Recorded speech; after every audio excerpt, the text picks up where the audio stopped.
하나님께서 저와 여러분에게 주시는 말씀 로마서 8장 27절 말씀입니다. 우리 함께 읽겠습니다. 마음을 살피시는 이가 성령의 생각을 아시나니 이는 성령이 하나님의 뜻대로 성도를 위하여 간구하심이니라. 아멘. 인생을 살면서 어려운 일이 많겠지만 제가 생각하기에 사람의 마음을 안다는 것, 알아간다는 것처럼 어려운 일은 더 없다고 생각합니다. 왜 그럴까요? 그럴 사람이 아는데 한순간에 사람이 변합니다. 그럴 사람이 아닌데 어떤 상황에 부닥치면 전혀 다른 사람의 모습으로 변하기도 합니다. 사람을 안다는 것, 성격 기질은 어느 정도 알 수 있지만 마음은 정말 알기 어렵습니다. 우주 저 멀리 수억 광년, 수십억 광년 떨어진 어떤 행성은 확인 가능하지만 10년, 20년도 아니고 30년, 40년, 일생을 함께 한 공간에서 살았음에도 불구하고 마음을 알 수 없어서 황혼, 이혼을 하는 분들이 참으로 많아지고 있다고 합니다. 우리 아들이 그럴 리 없어요. 이렇게 얘기하는 분들이 있어요. 우리 남편은 절대 그런 사람 아닙니다. 그런데 그렇지 않을 수 있습니다. 우리 보통 내가 누군가에게 마음을 준 사람이 있으면 이렇게 얘기하지 않습니까? 내 맘 알지? 내 맘 알지? 어린아이 수준입니다. 이런 말 쓰면 안 됩니다. 난 내 맘 알아. 그건 잘못된 말이라고 저는 생각합니다. 어떻게 사람의 마음을 알 수 있겠습니까? 그 사람의 마음 깊은 곳에 숨어 있는 자신조차도 때로는 내 마음 나 모르겠어요 말하는 그 마음을 어떻게 알 수 있겠습니까? 사람의 마음처럼 미묘하고 구조가 복잡한 것은 세상에 없다고 저는 생각합니다. 어떤 사건, 사고를 통해 주변에 있는 심지어 아내나 남편, 자식과 친구나 지인이나 주변 인물까지 이렇게 얘기하는 것을 들어보지 않았습니까? 그 사람 정말 그럴 사람 아니었는데, 그 사람 정말 그럴 사람 아니었어요. 그런데 참으로 놀라운 일은 하나님도 저와 여러분의 마음을 알기 원한다는 거예요. 몰라서 알려고 하는 것이 아니라 사용하시고 축복하시기 위해서 알려고 하십니다. 하나님은 저와 여러분의 능력을 볼까요? 지식을 볼까요? 배경을 볼까요? 건강을 볼까요? 나 누군데 이거 안 보십니다. 하나님이 보시는 것은 하나님을 향한 순결한, 순수한 마음을 보십니다. 어떤 것도 혼합되어지지 않은, 섞이지 않은, 이물질이 전혀 없는 그런 순결한 마음을 보십니다. 하나님 외에 더 사랑할 것이 없는, 오직 하나님만을 두려워하는, 경외하는 그 마음을 보십니다. 그래서 하나님께서 사울 왕의 마음을 봤어요. 야, 너 이미 틀렸다. 분명히 왕의 보좌에 앉아 있는데 하나님께서 뭘 결정하셨어요? 폐위하기로 결정하셨어요. 그리고 선지자 사무엘을 통해 이스라엘의 새로운 왕을 예선하게 하셨어요. 그때 이렇게 말씀하셨잖아요. 사무엘상 16장 6절로 7절입니다.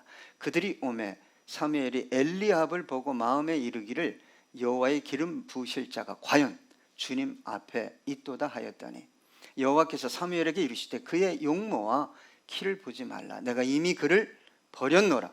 내가 보는 것은 사람과 같지 아니하니 사람은 외모를 보거니와 나 여호와는 중심을 보느니라 하시더라. 여러분, 저와 여러분은 가끔 하나님 앞에서 열망하는 게 무엇이냐? 내가 좀 더 능력이 좀 있으면 좋겠다. 뛰어난 지식을 소유했으면 좋겠다. 좀 괜찮은 환경을 좀 하나님 좀 주시면 좋겠습니다. 그런데 하나님은 뭘 보시는 거예요? 그래, 내가 너 그거 주면 너 잘 쓰겠니? 하고 중심을 보신다는 거예요. 하나님은 부족하다고 또 성격이 모난다고 쓰지 않거나 버리시는 분이 아닙니다. 여러분, 베드로가 실수 참 많이 했어요. 다른 사람은 다 부인하고 도망가도 저는 그렇게 안 하겠습니다. 저는 주님을 위해 죽겠습니다. 실수 많이 했어요. 그랬는데 예수님 부인하고 어떻게 하고 또 부인했어요? 맹세하고 저주하고 부인했어요. 그렇다고 베드로 안 썼습니까? 끝까지 수제자로 삼으셨어요. 성격이 급한 두 친구가 있었어요. 우레의 아들 천둥 야고보와 요한. 아름답게 변화시켜서 사용하셨습니다. 아브라함은 여러분 두 번 아내를 팔아먹었어요. 한 번은 이집트, 한 번은 블레셋. 그럼에도 불구하고 하나님께서 믿음의 조상으로 세워 주셨어요. 교활한 야곱, 보통 우리가 사기꾼이라고 말합니다. 그러니까 안 쓴 것이 아니라 약복강에서 몸부림치고 기도하게 하셔서 이스라엘로 하나님께서 세워 주셨어요. 여러분, 하나님께서 보시는 것은 우리 중심입니다. 무엇을 담을 가능성이 있느냐, 무엇을 너 지금 담고 있느냐, 이걸 보시고 모든 것을 허락하기도 하시고 허락하지 않기도 하시는 것입니다. 다윗이 아름답게 쓰임받을 수 있었던 이유도 여기 있었어요. 다윗이 정말 일생에 너무너무 큰 죄악을 두 가지 행했어요. 간음하고 살인하고. 그 뒤로 다윗이 다시는 간음하지 않았습니다. 쓸데없는 살인도 하지 않았어요. 노년의 실수 크게 한 게 뭡니까? 하나님을 바라보지 않고 인구조사를 했어요. 내 나라, 내 보좌, 내 노후 누가 지킨다는 거예요? 군사의 숫자가, 주머니에 돈이 지킨다. 차마 하나님께서 다윗을 치지 못하고 전염병을 보냅니다. 그 다윗이 이제 인생을 마감하면서 아들 솔로몬에게 이렇게 얘기합니다. 역대상 28장 9절, 내 아들 솔로몬아, 너는 내 아버지의 하나님을 알고 온전한 마음과 기쁜 뜻으로 섬길지어다. 여호와께서는 모든 마음을 감찰하사 모든 의도를 아시나니 네가 만일 그를 찾으면 만날 것이요 만일 내가 그를 버리면 그가 너를 영원히 버리시리라. 여기 참 귀한 단어가 있어요. 의도까지 아십니다. 우리 마음 저 깊은 곳에 숨어있는 의도, 그것이 정말 네가 나를 위한 것이냐, 내 자신을 위한 것이냐, 하나님의 영광을 위한 것이냐, 네 영광을 위한 것이냐, 하나님은 꿰뚫어 안다는 것입니다. 그래서 오늘 본문에 보니까 마음을 살피시는 이가 성령의 생각을 아시나니. 여러분, 하나님은 저와 여러분의 마음을 사실은 꿰뚫어 보십니다. 꿰뚫어 봐요. 관통해서 봅니다.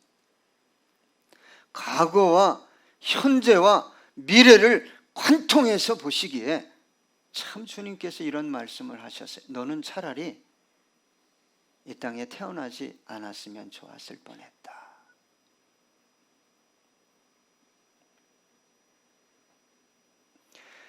여기서 성령님은 저와 여러분 안에 거하시는 성령님이십니다.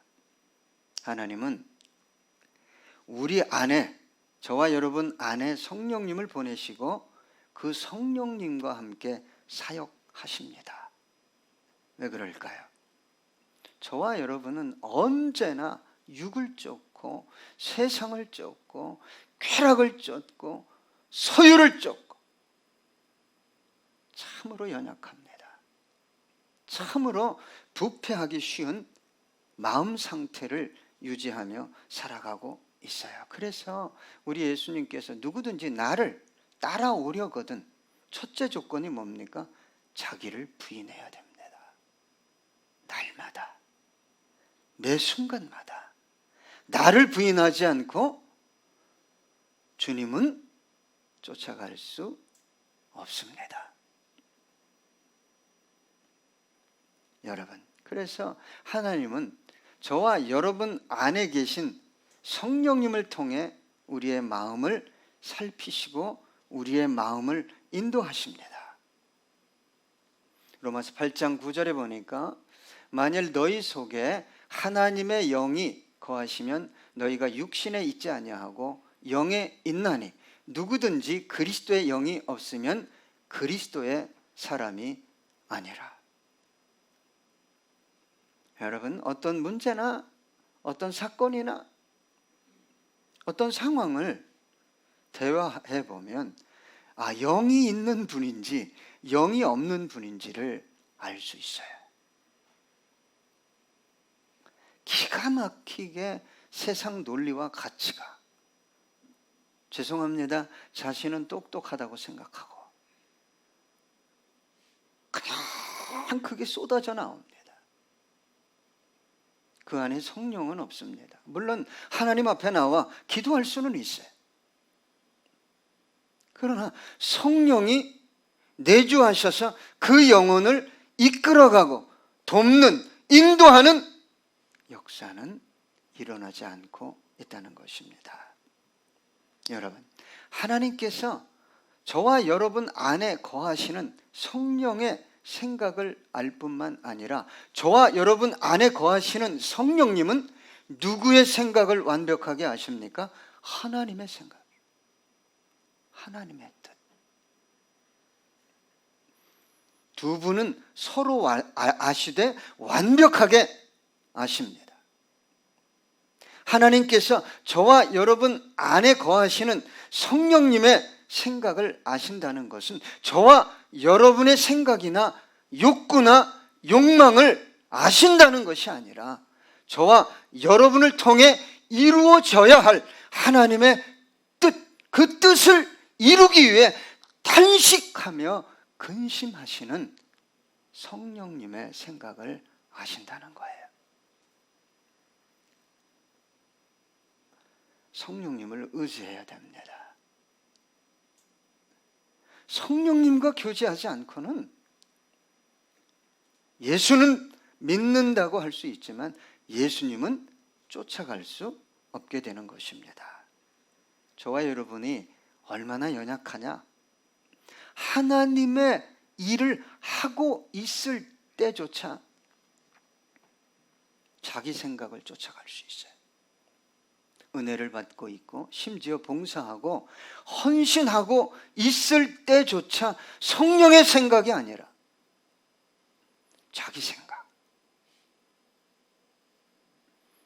사도 바울도 그랬으니 저와 여러분이 어찌 그렇게 하지 않겠습니까?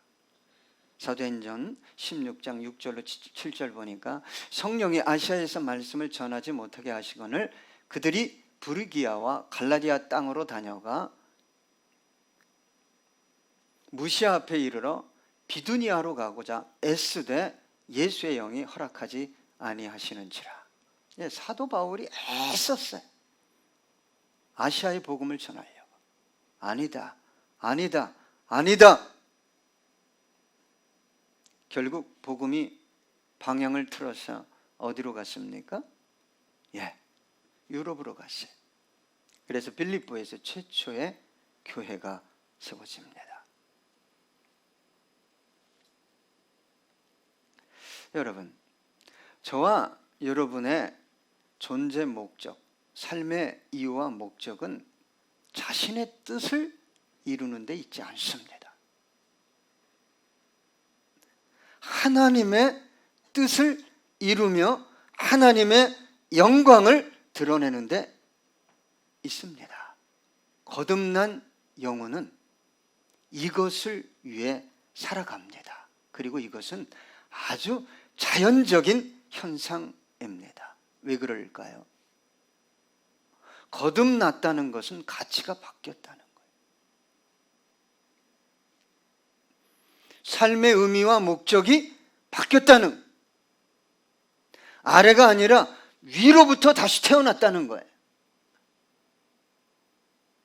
땅이 아니라 하늘로부터, 육이 아니라 영으로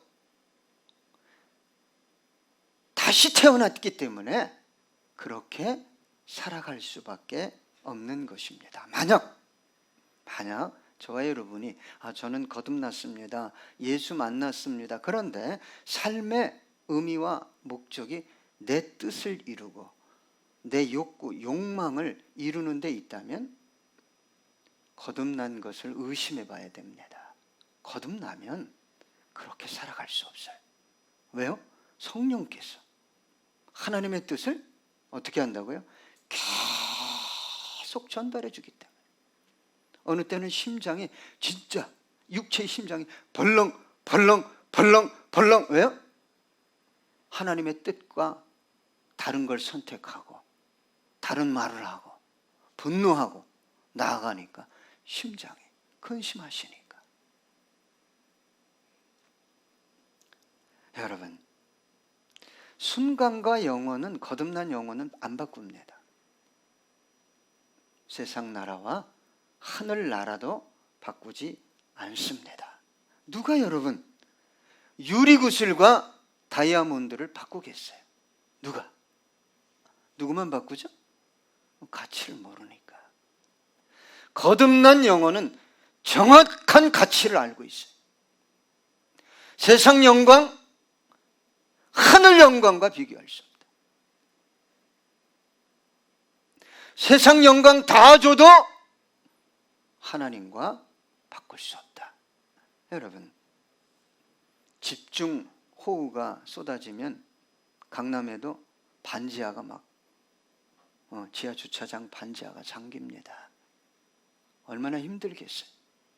그런데 그런 곳에 사는, 반지하에 사는 어떤 사람이 펜트하우스 준다면 바꾸자 그러면 안 바꾸겠어요? 예? 여러분, 하나님의 시각으로 볼 때 여러분이 이 땅에서 아무리 잘 살아도 폭우만 오면 집이 그냥 엉망진창이 되는 반지하예요. 네. 얘야, 내가 너를 위해 어마어마한 펜트하우스를 짓고 너를 기다리고 있다. 우리 주님께서 성경에 그렇게 말씀하셨어요. 친히 내가 너희를 위해서 집을 다 지면 너희들 데리러 가겠다. 그런데 여러분, 거듭났다는 영혼이 하늘 영광 집보다 땅의 집이 더 좋은 거예요. 착각입니다. 자신이 거듭났다고 착각하는 거예요. 혹 거듭났어도 그 믿음을 상실해 가고 있는 거예요. 죽어가고 있는 거예요. 여러분, 저는 가장 불행한 사람이 예수를 모르는 사람이 아니라 예수를 믿고도 세속적 인간, 자연인으로 살아가려고 하는 사람이 제가 보기에는 가장 불쌍한 사람이에요. 베드로후서 2장 20절로 22절 보니까 만일 그들이 우리 주 대신 구주 예수 그리스도를 알므로 세상의 더러움을 피한 후에 다시 그 중에 얽매이고 지면 그 나중 형편이 처음보다 더 심하리니 의의 도를 안 후에 받은 거룩한 명령을 저버리는 것보다 알지 못하는 것이 도리어 그들에게 나으니라. 참된 속담에 이르기를 개가 그 토하였던 것에 돌아가고 돼지가 씻었다가 더러운 구덩이에 도로 누웠다 하는 말이 그들에게 응하였도다. 제가요, 이 본문을 가지고 주님이 성도님을 이렇게 생각하십니다 전했어요. 거듭났대요. 예수를 안대요. 여러분, 이걸 아셔야 됩니다. 자기 나름대로 은혜를 받고 감동을 받고 어떤 현상이나 신비한 음성이나 환상을 보고 기적을 경험하고 예수 주위에 그런 분들 많았어요. 예수 따라간 분은 소수입니다. 소수예요. 그래서 우리 예수님이 그렇게 얘기했어요. 적은 무리들아 두려워하지 마라. 아버지께서 그 나라를 너희에게 주시기를 기뻐하시느니라. 오늘 본문 중반절에 이렇게 기록하고 있습니다. 이는 성령이 하나님의 뜻대로 성도를 위하여 간구하심이니라. 저는 참 감사하게 생각해요. 성령께서 저와 여러분을 위해 누구의 뜻대로? 저와 여러분의 뜻이 아니라 하나님의 뜻대로 간구해 준다는 것이 이것처럼 아름다운 은혜가 없습니다. 몇 푼의 돈이요? 아닙니다.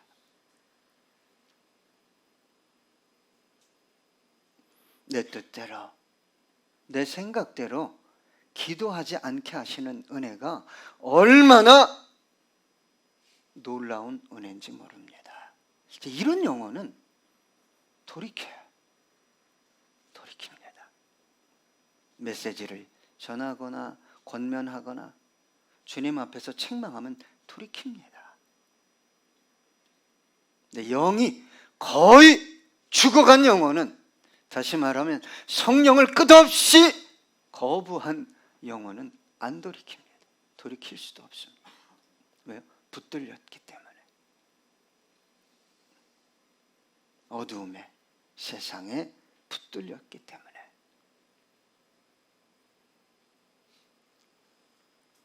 여러분, 성령께서 기도하게 하시는 기도는 누굴 변화시킬까요?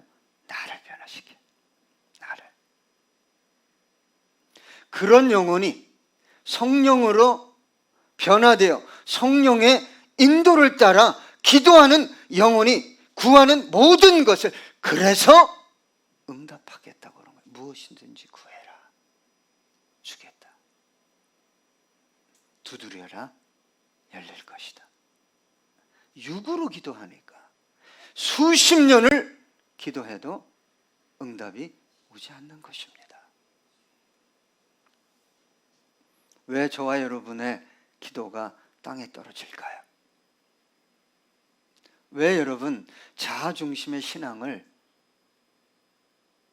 왜 주님 중심의 신앙으로 회복시킬 수 없을까요?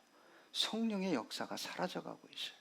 그런 분들은 다른 문제 가지고 몸부림칠 게 아니라 주님, 내 안에 성령님이 계십니까? 내 안에 성령님이 계십니까? 여러분, 지금도 유대인들이 안식일이면 금요일 저녁이면 수많은 사람들이 통곡의 벽에 가요. 통곡의 벽. 저는 그거 보고 놀랐어요. 온 거리가 새카매. 종교인들 수만 명이 통곡의 벽, 그 성전 벽은 구약의 솔로몬 성전터예요. 그러면서 기도하면서 찬양하면서 누구를 대망하고 있습니까? 메시아. 여러분, 2000년 동안 헛된 기도를 지금 드리고 있어요. 유대인들이. 만약에 성령님이 오셔서 그들의 영혼 중심에서 하나님의 뜻을 따라 간구하게 한다면 여러분 어떤 역사가 일어날까요? 메시아가 이미 2000년 전에 오셨네. 그 메시아를 우리가 죽였네. 회개하겠죠. 예수를 영접하고 아마 예수를 영접한 유대인들은 누구와 같이? 사도 바울과 같이 복음을 전할 것이라고 저는 생각합니다. 여러분, 하나님의 뜻대로 성령의 인도하심 따라 기도한다는 것이 얼마나 아름다운 영적 축복인지 모릅니다. 로마서 8장 26절, 이와 같이 성령도 우리의 연약함을 도우시나니 우리는 마땅히 기도할 바를 알지 못하나 오직 성령이 말할 수 없는 탄식으로 우리를 위하여 친히 간구하시느니라. 이런 기도를 많이 드린 분은 절대 육으로 살 수 없습니다. 세속에 붙들려서 살지 않습니다. 육신의 삶이 전부인 것처럼 이거 붙들려고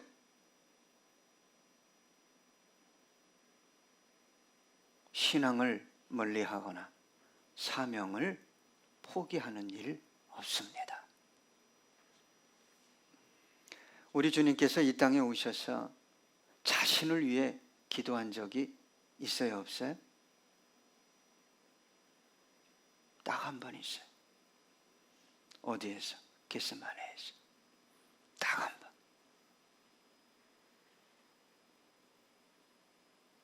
그래도 그렇게 기도하셨잖아요.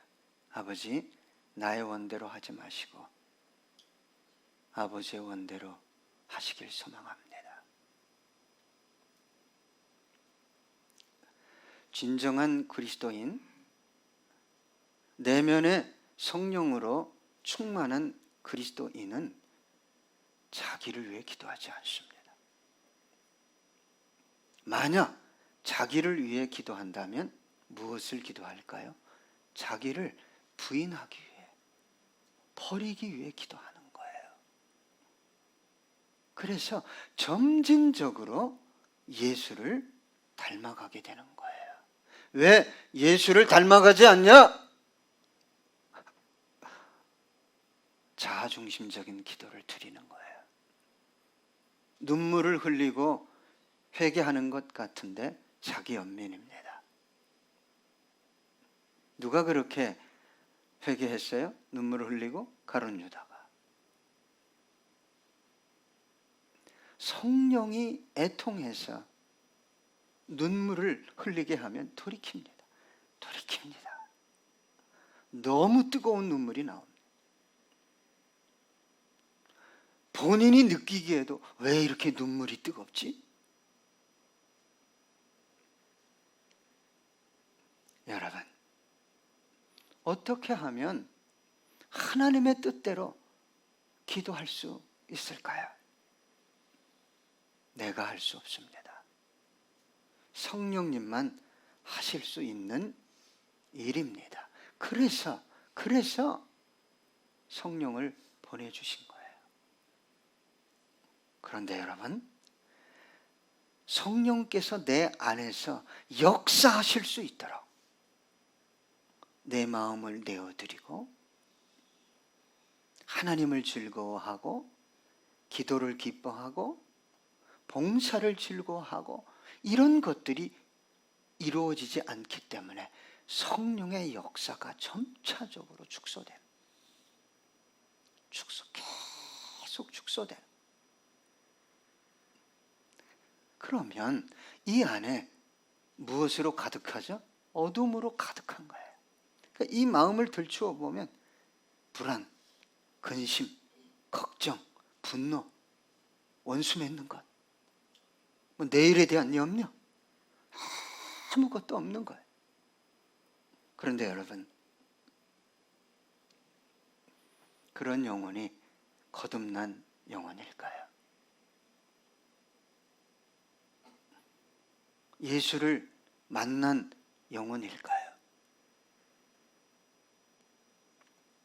여러분, 내 안에 계신 성령님이 탄식하며 기도하지 않으면 그 사람의 모든 삶, 신앙생활은 뭐로부터 나오는? 다 육으로부터 나오는 겁니다.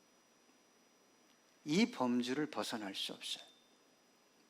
성령님을 통해서만 내 안에서 성령님께서 말할 수 없는 탄식으로 나로 하여금 기도하게 할 때만 하나님의 뜻을 알 수 있어요.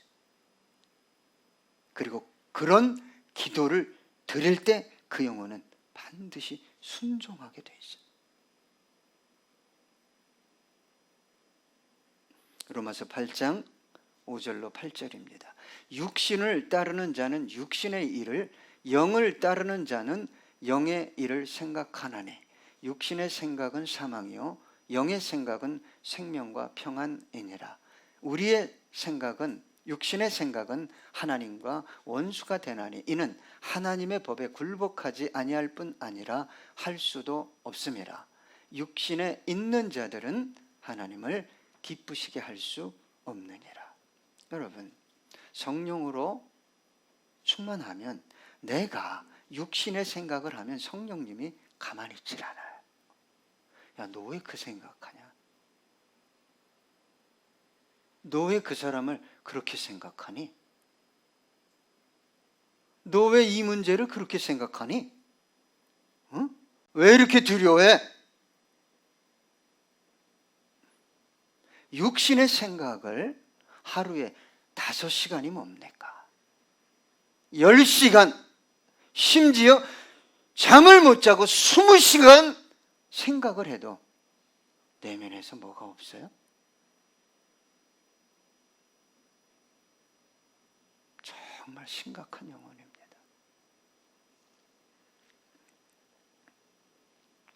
여러분, 하나님의 뜻을 저버리고 열심냈던 유대인들이 추구했던 게 뭡니까? 하나님의 나라입니까? 아니면 하나님의 영광입니까? 아니요. 말은 하나님의 나라고 하나님의 영광이었는데 그들이 실질적으로 구했던 것은 세상 나라예요. 세상 영광, 내 영광, 사람들로부터 오는 영광이었습니다. 여러분, 이 시대는 성령을 근심시켜드리는 시대예요. 아무리 말씀을 전해도 회개하지 않습니다. 돌이키지 않아요. 왜요? 성령을 너무 거부했기 때문에 통곡할 수 있는 어떤 에너지가 없는 거예요. 속에서 성령을 제한하고 그렇게 사시다가 주님 앞에 서면 어떻게 하시려고 합니까? 대체 어떻게 하시려고 그런 삶을 지속하고 있습니까?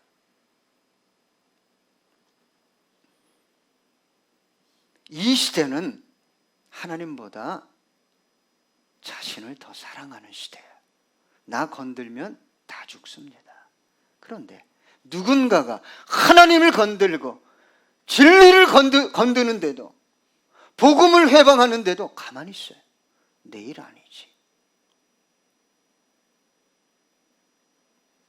하나님의 영광이 아닙니다. 기도는 하지만 하나님의 영광이 아니에요. 세상 영광이에요. 아버지 하나님께서 아들 예수를 통해 영광 받으셨어요. 내가 너로 인해 영광 받았다. 내가 너에게 이제 영광을 주겠다. 그 아들이 십자가 지고 골고다에서 죽으셨어요. 하나님의 영광이 몇 푼의 돈 더 헌금 드리는 것 착각하지 마세요. 그거 별로 큰 거 아닙니다. 하나님이 뭐 받기 원해요? 마음. 네 안에 성령이 있니? 네 가정에 성령이 있니? 네 교회에 성령이 운행하시니? 여러분, 성령으로 기도한 적이 언제였습니까? 우리 끝으로 이 찬양하기 원합니다.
예수여 이온이 나에게로 들으사 애통하며 회개한 나 충만하게 두 손을 가슴에 얹고 찬양합니다. 정결